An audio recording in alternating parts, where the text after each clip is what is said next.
स्मृतिरपि त्वय्यर्चनं चापि ते हस्तावञ्जलये कथा श्रुतिरतः कर्णोक्षिसम्प्रेक्षते स्वस्तत्यां व्यसनं शिरोनतिपरं सेवीदृशेन ते तेजस्वी सुजनोऽहमेव सुकृती तेनैव तेजः पते। देवादिदेव 1008 वर्तमान शासन नायक श्री महावीर भगवान के जय हो। जय संत श्रोमणी आचार्य भगवान गुरुदेव श्री विद्यासागर जी महाराज की जय हो। पूज्य आचार्य श्री समय सागर जी महाराज की जय हो। जय हो। जय परम पूज्य निर्यापक श्रमण मुनि वीर सागर जी महाराज की समस्त मुनि संघ की। 21 दिसंबर 2022 सिरपुर का वह दिन इतिहास में स्वर्णिम अक्षरों से लिखा गया। पूज्यवर गुरुदेव के द्वारा दी गई प्रथम दीक्षा सिद्ध क्षेत्र द्रोणगिरी में पूज्यवर वर्तमान आचार्य श्री समय सागर महाराज जी को दी गई थी। अंतिम मुनि दीक्षा पूज्यवर गुरुदेव के द्वारा दी गई मुनि श्री उत्कृष्ट सागर जी महाराज को। दोनों ही अपने आप में यूनिक दीक्षाएं थी।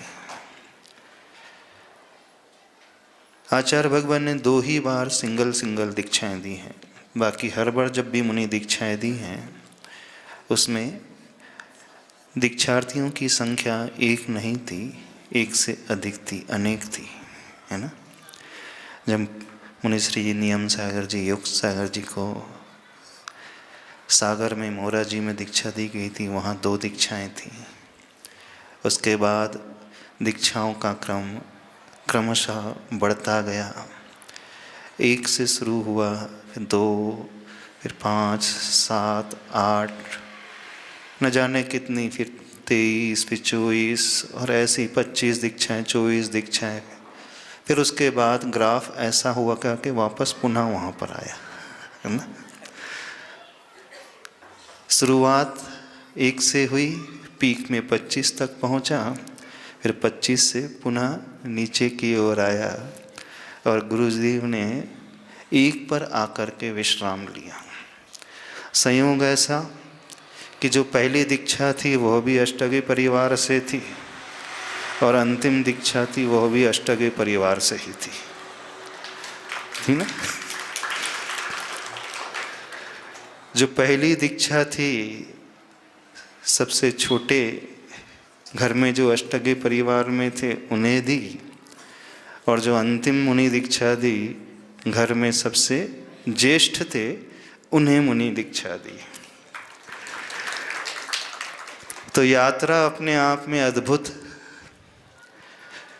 समय का कुछ योग इस प्रकार का, समय के अनुसार जैसे विशुद्धि धीरे धीरे वृद्धिंगत होती है, बढ़ती चले जाती है। जघन्य से विशुद्धि शुरू होती है, फिर मध्यम की ओर आती है और उसके बाद चरम उत्कृष्ट की ओर पहुंचती है।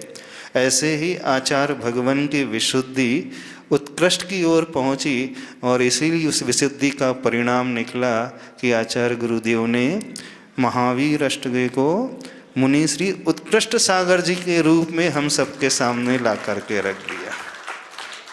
ठीक है ना महाराष्ट्री, ऐसी है ना। वैसे मुनि श्री उत्कृष्ट सागर जी उम्र में तो सबसे बड़े हैं ही घर में, अनुभव में भी बड़े हैं और चिंतन में भी बहुत बड़े हैं। बड़ा गहरा चिंतन है और एक बार जो ठान लेते हैं दुनिया की कोई भी ताकत आ जाए उनके उस संकल्प को डिगा नहीं सकता। जो ठाना सो ठाना। जैसे पूज्यवर गुरुदेव की संकल्प शक्ति थी, ऐसा लगता है मुनिश्री उत्कर्ष सागर जी की संकल्प शक्ति आचार्य भगवान से भी ज़्यादा थी, क्योंकि वो जेठे थे, लघु नहीं थे, उनसे भी बड़े थे। तो इस उम्र में भी जब वो अपनी दमदार आवाज़ में बोलते हैं तो हर व्यक्ति हिल जाता है और सोचने पर मजबूर हो जाता है कि कोई 84 वर्ष का बोल रहा है कि 24 वर्ष का व्यक्ति बोल रहा है।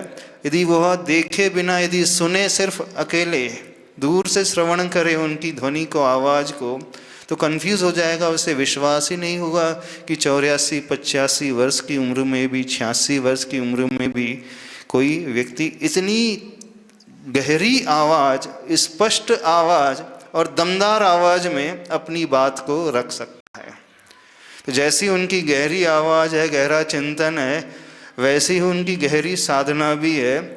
और आचार्य भगवान ने जो नामकरण किया उत्कृष्ट सागर, शायद इसलिए भी किया है कि उन्हें अपने जीवन की चरम अवस्था को एकदम उत्कृष्टता की ओर ही लाना है। और उसी प्रयास को लेकर के मुनिश्री उत्कर्ष सागर जी लगे हुए हैं। सिरपुर से उनकी मोक्ष मार्ग की यात्रा शुरू हुई। वैसे तो सहपुरा से यात्रा शुरू हो गई थी, जैसे भी महाराज श्री धवल सागर ने बताया कि 7 प्रतिमा के व्रतों को अंगीकार करके सिरपुर से सहपुरा बिटौनी में वो संग में आए थे।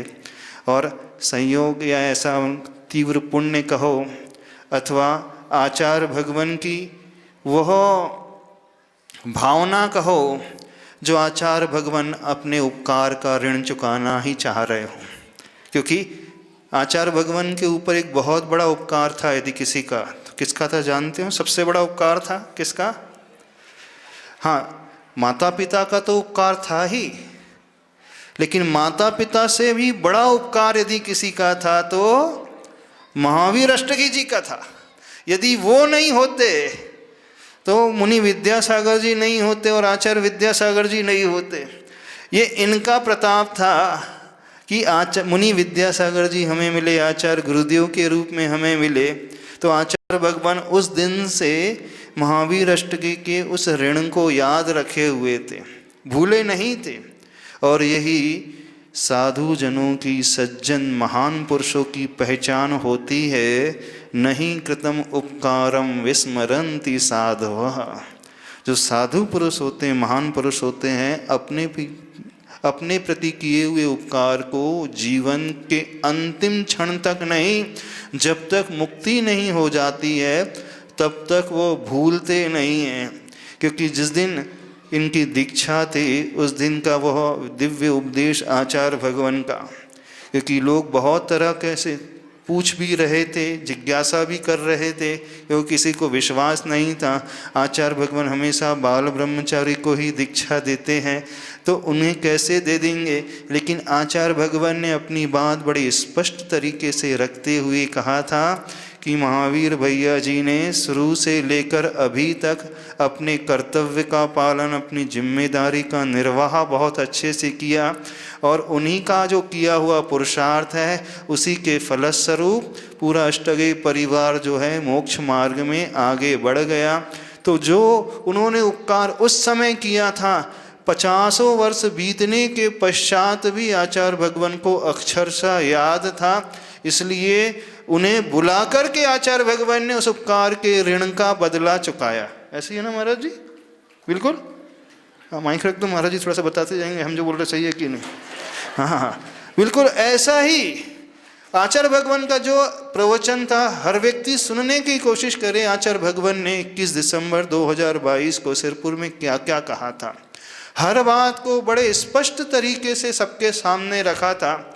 कोई अपने मन में कोई आशंका कुशंका न लेकर के आए कि हमारे भैया जी हैं इसलिए हम उन्हें दीक्षा दे रहे हैं, घर के हैं इसलिए हम उन्हें दीक्षा दे रहे हैं, हमारा मोह है इसलिए दीक्षा दे रहे हैं। ऐसा कोई भाव उनका नहीं था, क्योंकि आचार्य भगवान तो एकदम निर्लिप्त साधक, निष्प्रह साधक, आत्मदृष्टा की ओर जिनकी दृष्टि हमेशा लगी हुई थी, हमेशा आध्यात्मिक दृष्टिकोण जिनका बना रहता था, जो अपनी आत्मा के अलावा किसी से भी राग नहीं करते थे, किसी से भी मोह नहीं करते थे।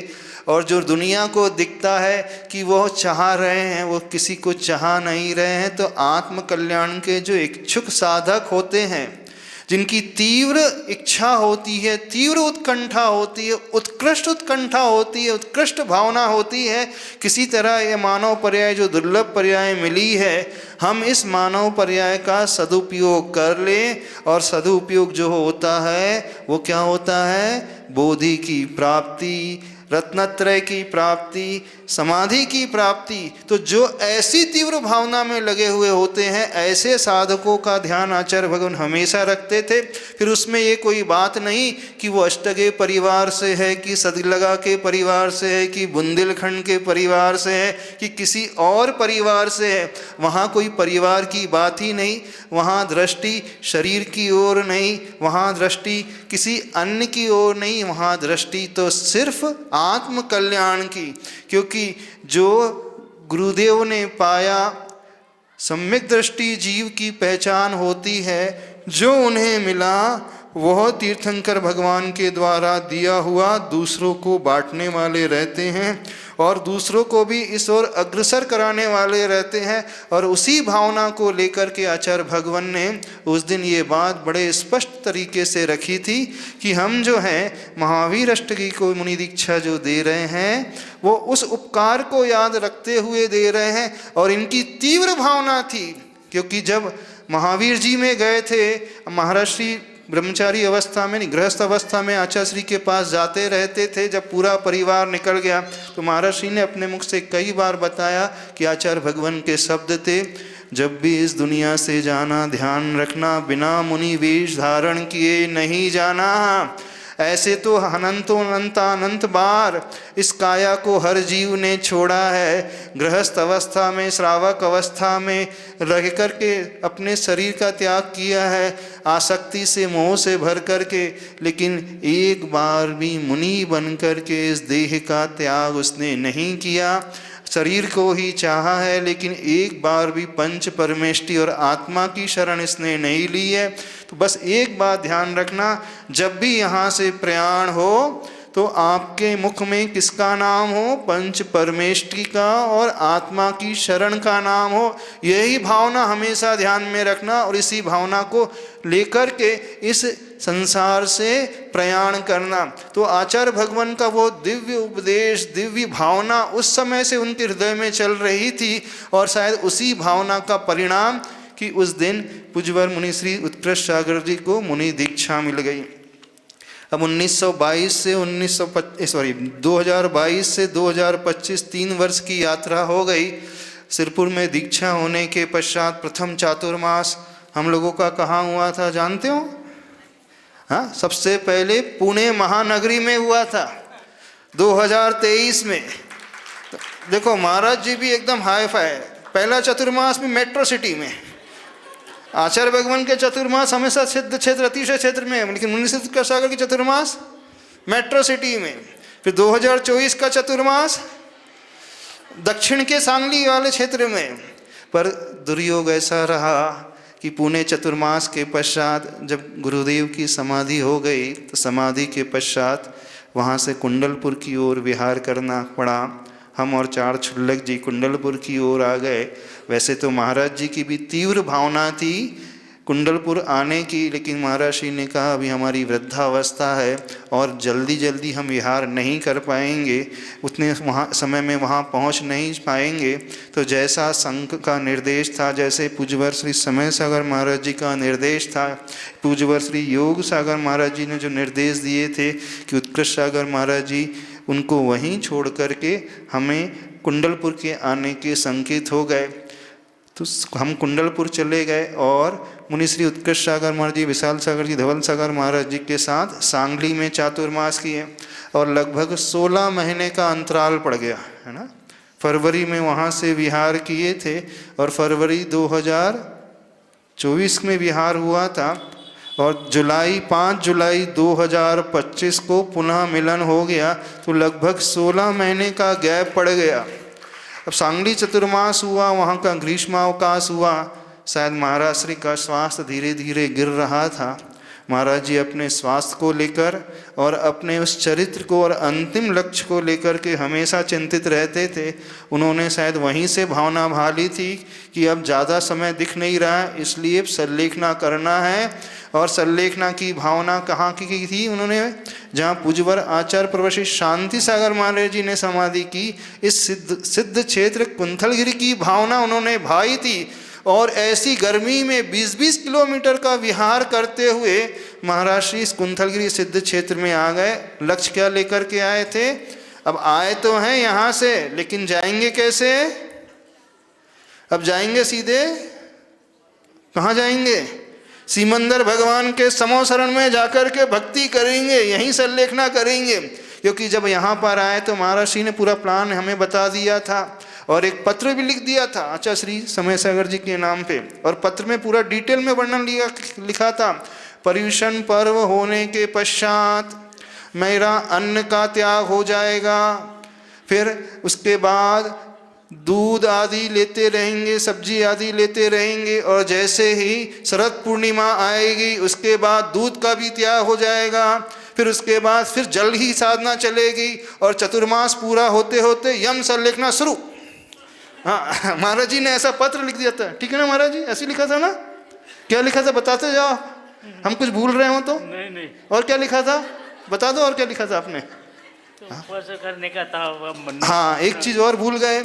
महाराज जी ने एक और संकल्प ले लिया। जैसे पूज्यवर आचार्य भगवान ने मुक्तागिरी चातुर्मास में लगातार 9 उपवास किए थे, तो महाराज जी ने भी भावना भाई थी कि हम भी पर्युषण पर्व में जैसे आचार्य भगवान ने उपवास किए थे वैसे ही लगातार 9 उपवास करेंगे। और 2 उपवास तो कर भी दिए उन्होंने, फिर दूसरा उपवास हो गया, फिर तीसरे उपवास का संकल्प वो कहने लगे। तो फिर हमने आचार्य भगवान समय सागर महाराज जी को संकेत भिजवाए, तो आचार्य श्री के संकेत आए नहीं। आचार्य भगवान ने जो 9 उपवास किए थे वो अपनी युवावस्था में किए थे, वृद्धावस्था में नहीं किए थे। अभी शरीर थोड़ा जीर्ण हो रहा है, वृद्धावस्था है, हमें संलेखना का भाव अच्छे से रखना है, तो एकदम भावुकता में आकर इतने उपवास की साधना ठीक नहीं है। अभी तो आपको पालना करना है। और महाराज जी की सरलता देखिए, कितनी अच्छी सरलता। जैसा आचार्य भगवान ने कहा, जैसा हम लोगों ने कहा, महाराज श्री ने अक्षर सा मान लिया, ठीक है। बोले जैसा आचार्य श्री कहेंगे आप कहेंगे, हम वैसा ही करेंगे, अब कल उपवास नहीं करेंगे। और उन्होंने पालना कर ली, और पालना करने के पश्चात धीरे धीरे यात्रा शुरू हो गई। अब जैसे समय बीतता गया, चतुर्मास पूर्णिमा की ओर आने लगा, शरद पूर्णिमा आ गई, तो महाराज जी का वो जो साइकिल नीचे वाला था जो ग्राफ, अब वो ऊपर वाला टर्न हो गया। पहले जब यहाँ आए थे तो उनका स्वास्थ्य नीचे की ओर जा रहा था, डाउनग्रेड था। लेकिन कुंथलगिरी की ऐसी हवा, यहाँ की ऐसी ऊर्जा, यहाँ की ऐसी वर्गणा, और यहाँ के त्यागी व्रतियों की ऐसी वैयावृत्ति, हाँ, सारे त्यागी व्रती, सारी ताइयाँ, और विशेषकर अशोक जी और सारे प्रतिमाधारी श्रावक, उन्होंने ऐसी वैयावृत्ति की, ऐसी वैयावृत्ति की कि महाराज जी का वजन कितने किलो बढ़ गया? बताइए कितने किलो वजन बढ़ा? बताइए कितने किलो वजन बढ़ गया? शीतल जी, हाँ शीतल जमगे, हाँ। तो महाराज जी का वजन यहाँ 2 से 3 किलो बढ़ गया। जब वजन बढ़ गया तो महाराज जी को लगा अभी तो मेरा शरीर हष्ट पुष्ट है। हमने भी महाराज श्री से कहा, महाराज जी आचार्य भगवान कहते थे पंचम काल में समय से बंध करके संलेखना नहीं होती है। जैसे कोई लोग कहते हैं कि 12 वर्ष की संलेखना ले लो, तो आचार्य भगवान उसका पूर्ण रूप से निषेध करते थे। अभी वर्तमान में कोई निमित्त ज्ञानी नहीं है, किसी को अवधि ज्ञान नहीं है। कोई भी साधक, कोई बड़े से बड़ा ज्योतिषाचार्य भी यह अनुमान अथवा कुंडली देख करके, फेस रीडिंग करके नहीं बता सकता कि इस साधक की, इस व्यक्ति की एग्जैक्ट इतनी ही आयु है, यानी इस वर्ष में, इस सन में, इस महीने में, इस दिन में, इस पक्ष में, स्थिति में वो मरण को प्राप्त हो जाएगा। कोई नहीं बता सकता।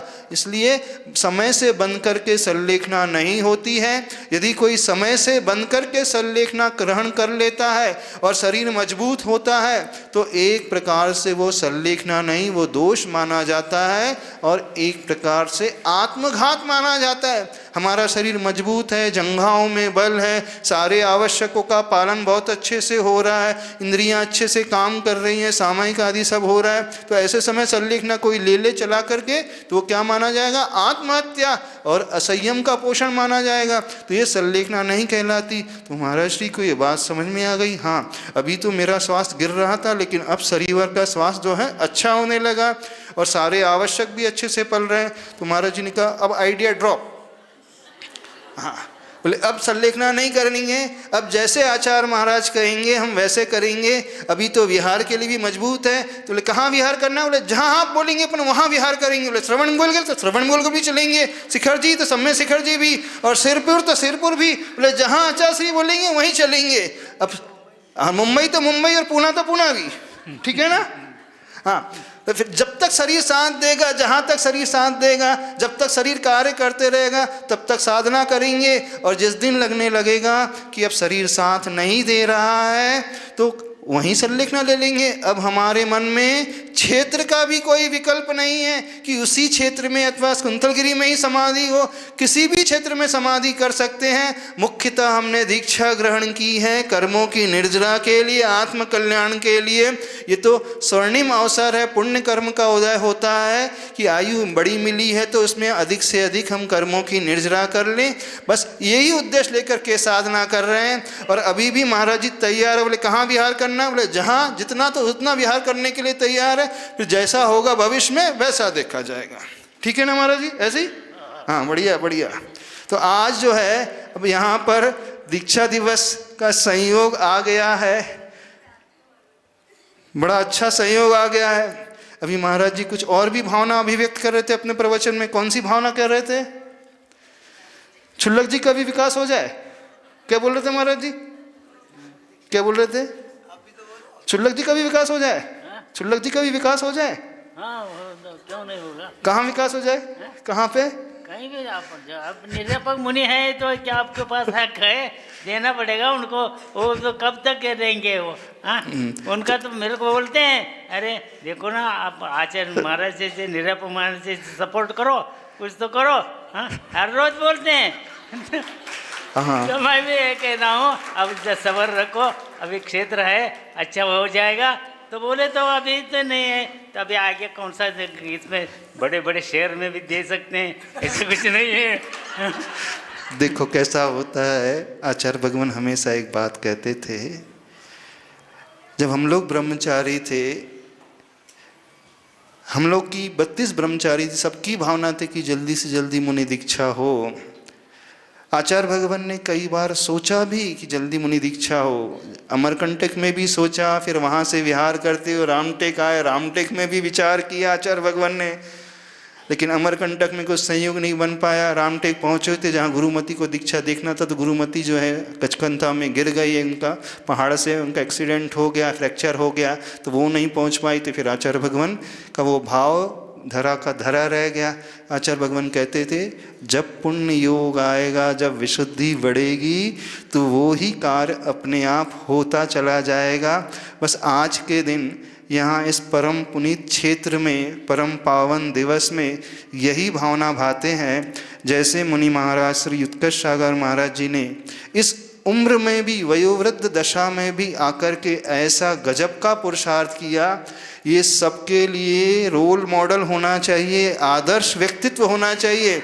जो वृद्ध पुरुष प्रतिमा लेने से डरते हैं, कहते हैं कि हमारा शरीर साथ नहीं देता है, भविष्य में कोई रोग ना हो जाए, बीमारी ना हो जाए तो हम कैसे पालन करेंगे, इन्हें देख करके सोचिए, समझिए। इस उम्र में भी वो दीक्षा ग्रहण कर सकते हैं, तो आप योग्य श्रावक बन करके अपना कल्याण कर ही सकते हैं। तो हमेशा आगे बढ़ने की भावना रखना चाहिए और भविष्य के बारे में विकल्प नहीं लाना चाहिए कि तीव्र कर्म का उदय आ जाएगा तो हम नहीं कर पाएंगे। नहीं, पुण्य के योग से सब कुछ व्यवस्था बनती चले जाती है, अब सब कुछ भविष्य में अपने आप होता चला जाएगा। अब यहाँ 5 जुलाई में को कुंतलगिरी आगमन हुआ था और 4 महीने नहीं 5 महीने से भी अधिक प्रवास, लगभग 5.5 महीने का प्रवास हो गया। इस सिद्ध क्षेत्र में आकर के विशुद्धि बहुत बड़ी, धर्म ध्यान भी बहुत हुआ, सभी साधकों ने बहुत अच्छी साधना की और यहाँ श्रावकों ने भी बहुत अच्छा धर्म लाभ लिया और गुरु भक्ति की। और यहाँ के ट्रस्टियों ने वैयावृत्ति बहुत अच्छे से की, विशेषकर संतोष जी शाह, उमंग जी शाह, संदेश जी आदि जो विशेष और डॉक्टर साहब संजय जी और नूंगे सर जी भीड़ वाले, सभी लोगों ने बहुत अच्छे से वैयावृत्ति की। अब अधिक कहना नहीं चाहते हैं, समय हो रहा है, अब भरोसा नहीं कब तक गाड़ी यहाँ पर रुकेगी। अब आगे के जैसे संकेत होंगे उसके अनुसार आपको ज्ञात हो जाएगा। बस ये भावना सभी लोग भावो कि जैसे पूज्यवर मुनि श्री उत्कृष्ट सागर महाराज जी की भावना है, वह भावना देखो, उनकी एक विशेष बात और बताना चाह रहे हैं कि वो भावना हमेशा भाते रहते हैं कि मेरा संलेखना पूर्वक मरण होना चाहिए, समाधि पूर्वक मरण होना चाहिए। हमेशा ये सोचते रहते हैं कि मैं कैसे अपने आप को मजबूत करूं ताकि अंतिम समय में परिणाम जो है राग की ओर, शरीर की ओर, शरीर की वेदना की ओर, किसी और जगह ना जाए, बस पंच परमेष्टि में लगे रहें। तो जो व्यक्ति, जो साधक हमेशा ऐसी तीव्र भावना भाते रहता है किसी तरह मैं संलेखना समाधि करूं, तो प्रकृति कुछ ऐसी व्यवस्था अपने आप बना देती है, वो पुण्य प्रकृति सारी की सारी अनुकूलता अपने आप जुटा देगी। तो ऐसी भावना उनकी अवश्य फलीभूत होगी और यही उनका लक्ष्य और यही हम सबका लक्ष्य और यही सबका लक्ष्य होना भी चाहिए। इस लक्ष्य की प्राप्ति सभी लोग कर सके। इसी मंगल भावना से पूज्यवर आचार्य भगवान को याद करते हुए उनकी करुणामय दृष्टि, जिनका महान उपकार सबके लिए, पूज्यवर मुनि श्री उत्कृष्ट सागर जी के लिए और वर्तमान आचार्य प्रवर्षी समय सागर महाराज जी, जिनका महान उपकार उत्कृष्ट सागर जी के ऊपर तो है ही और हम पर तो विशेष उपकार रहा। क्यों विशेष उपकार रहा? इसलिए क्योंकि हमें आगे बढ़ाने वाले यदि कोई थे तो गुरुदेव के बाद किसी का नंबर आता है तो पूज्यवर समय सागर महाराज जी का नंबर आता है, जिन्होंने हमें ज्ञान दान दिया, शिक्षा दान दिया, वैराग्य का दान दिया, अध्यात्म का दान दिया, कैसे चर्या करना, कैसे मोक्ष मार्ग में आगे कदम बढ़ाना, कैसे अपनी साधना को व्यवस्थित बना करके रखना, सबके साथ रहते हुए भी अपने आप में कैसे रहना, कैसे निर्लिप्तता लाना, ये सारा का सारा यदि किसी ने सिखलाया है तो पूज्यवर वर्तमान नूतन आचार्य श्री समय सागर महाराज जी। तो दोनों आचार्य महाराज परमेष्टि की महान महती अनुकंपा सब पर रही है और आगे भी रहेगी और पूज्यवर उत्कृष्ट सागर महाराज जी की वो भावना अवश्य पूरी होगी। बोले संत श्रोमणी आचार्य भगवान गुरुदेव श्री विद्यासागर जी महाराज की जय हो। पूज्याचार्य प्रवर्षी समय सागर जी महाराज की जय हो। परम पूज्य निर्यापक श्रवण मुनि वीर सागर जी महाराज की, समस्त मुनि संघ की। निर्यापक